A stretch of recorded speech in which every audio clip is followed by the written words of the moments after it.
Just দেখার মতো একটা টাইপিকার শুট আউট। এদিকে আছে উপা জুয়েলার্স বস, যেখানে আছে ড্যানিয়াল, আছে কিন্তু ইব্রাহিম, আছে কিন্তু সোহান, আছে আশিক, আছে অনেকেই। তাদের এগেনস্টে কিন্তু একটা ফাইট করার মতো টিম আছে। জাস্ট সেই সবজি ভিডিওটা দেখতে থাকো, কোন দল এখান থেকে জয়লাভ করবে। ফার্স্ট শট এখান থেকে সবুজ সঙ্গ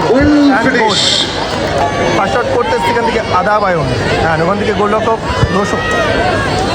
ফার্স্ট শট উপা জুয়েলার্স বস আদা বায়ন, ভালো শট অ্যান্ড গোল এখান থেকে সবুজ সঙ্গ। তার সেকেন্ড শট করতেছে ইদ্রিস, আর ওখান থেকে উপা জুয়েলার্স বস তার গোলরক্ষক আছে আশিক দা।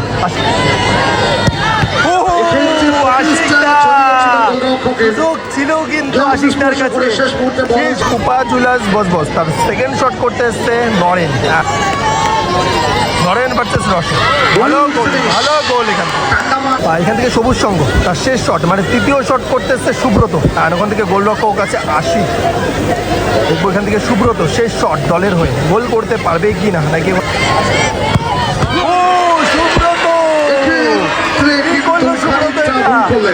আর last and final shot winning shot করতেছে ইব্রাহিম।